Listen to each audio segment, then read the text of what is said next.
اور پھر مسائل کی طرف آتے ہوئے ہم نے آپ کو بتایا تھا، جس کا خلاصہ یہ ہے کہ قربانی کے 3 دنوں میں، یعنی 10 ذوالحجہ، 11 اور 12، ان 3 دنوں میں گھر کے ہر فرد کو اپنا حساب و کتاب کرنا چاہیے۔ گھر میں جتنے عاقل ہیں، بالغ ہیں، مسلمان ہیں، چاہے مرد ہو عورت ہو، مقیم ہو مسافر نہ ہو، ان سب کو کاغذ قلم لے کر اپنا اپنا حساب کرنا ہوگا۔ ہر ایک یہ غور کرے کہ میرے پاس کتنا سونا ہے، کتنا چاندی ہے، کتنا روپیہ ہے، کتنا مال تجارت ہے، اور کتنا ضروریات زندگی سے زائد سامان میری ذاتی ملکیت میں ہے۔ اس مال کا وہ اندازہ کرے کہ کتنا مالیت کا ہے، وہ رقم نکال کر اس کا ٹوٹل کر لیں۔ مثلا سونا ہے تو سونے کی رقم معلوم کر لیں، اس وقت مارکیٹ سے کیا ریٹ چل رہا ہے، چاندی اگر مال تجارت اس کا ریٹ معلوم کر لیا، اور جو گھر میں ضروریات زندگی سے زیادہ سامان ہے اس کی قیمت معلوم کر لی۔ یہ تکلف تو بہرحال کرنا پڑے گا، تو جب آپ کل کر لیں گے، ٹوٹل کر لیں گے، پھر یہ غور و تفکر کرنا ہوگا کہ آپ پر کچھ قرضہ ہے یا نہیں ہے۔ اگر قرضہ ہے تو اس میں سے اس کو مائنس کر دیں۔ اب جتنا یہ باقی بچے گا اس میں مزید ایک غور یہ بھی کر لیں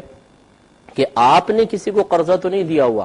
جیسے پچھلے پروگرام میں آپ کو یاد ہوگا کہ بہن نے بی سی سے متعلقہ سوال کیا تھا کہ جب ہم نے بی سی ڈالی ہوتی ہے تو کیا اس بی سی پر بھی قربانی واجب ہوتی ہے؟ تو اس طرح اگر آپ نے بی سی ڈالی ہوئی ہے یا کسی کو قرضہ وغیرہ دیا ہوا ہے، اس قرضے کا اعتبار ہوگا، اسے اس میں ایڈ کر لیں۔ اب آپ دیکھیں کہ نصاب کس کس فرد کے پاس مکمل ہوتا ہے۔ جس فرد کے پاس نصاب مکمل ہوگا اس پر قربانی واجب ہوگی۔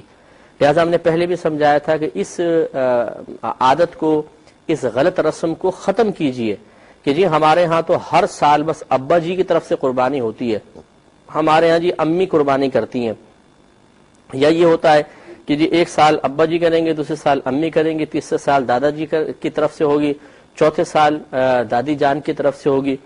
یہ غلط طریقے ہیں۔ ہم نے آپ کو بتایا تھا کہ یہ ہو سکتا ہے کہ اس طرح طریقہ کار کو اختیار کرنے کی بنا پر جس پر قربانی واجب ہو وہ قربانی نہ کرے، جس پہ قربانی واجب نہیں ہے اس کی طرف سے نفل قربانی کا اہتمام کر دیا جائے۔ لہذا جس کا واجب ترک ہوگا وہ گناہ گار ہوگا، اور جس کی طرف سے نفل قربانی ہوئی اسے ثواب تو ملے گا، لیکن اس پہ واجب نہیں تھی تو کرنے کا فائدہ کیا؟ پہلے واجب والے شخص کو کرنی چاہیے،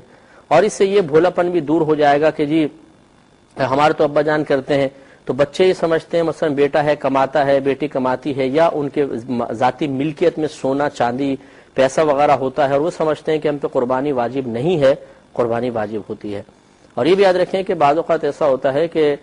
بچیوں کے نام پر زیور وغیرہ بنا کر علیحدہ رکھ دیا جاتا ہے،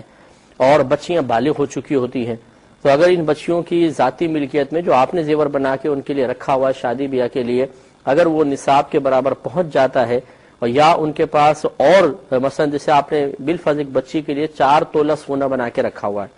اب یقینی سی بات ہے کہ صرف سونے کو دیکھیں تو نصاب مکمل نہیں ہے کہ 7.5 تولہ سونا ہونا ضروری ہے، لیکن اس بچی کی ذاتی ملکیت میں ضروریات زندگی سے زیادہ کچھ سامان ہے یا تھوڑی بہت چاندی ہے،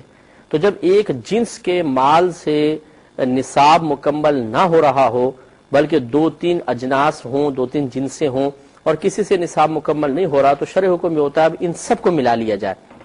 لہذا سونے کی قیمت نکلوائیں، چاندی کے ریٹ لگوائیں، کیش اس کے اندر ملائیے، اب آپ جب ٹوٹل دیکھیں گے تو یقیناً نصاب کے برابر بن جائے گا، اس بچی پہ قربانی واجب ہو جائے گی۔ تو اس طریقے سے جب آپ حساب و کتاب کریں گے تو یقیناً آپ پر یہ ایک حیرت انگیز انکشاف بھی ہوگا کہ سابقہ زندگی میں کئی سالوں میں قربانی واجب تھی، لیکن ہم اپنی کم علمی کی بنا پر، بھولے پن کی بنا پر، یا صرف عام لوگوں سے پوچھے گئے مسائل کی بنا پر یہ فیصلہ کر بیٹھے تھے کہ ہم پہ قربانی واجب نہیں ہے۔ اور یہ بھی ہم مسئلے کا حل بتا چکے ہیں کہ اگر کسی شخص پہ قربانی واجب تھی، 3 دن گزر گئے، اس نے قربانی نہیں کی، تو اب اس قربانی کی اس انداز سے قضا نہیں ہے کہ آپ اگلے سال 2 جانور ذبح کر لیں،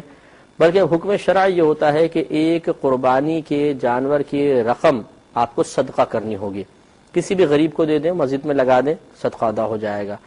اور وہ ضروری نہیں ہے کہ آپ بکرے کی قیمت ہی دیں، ایک گائے کے حصے کی قیمت اگر آپ صدقہ کر دیں گے تو آپ کا واجب ادا ہو جائے گا۔ یہ طرح ذہن میں رکھیں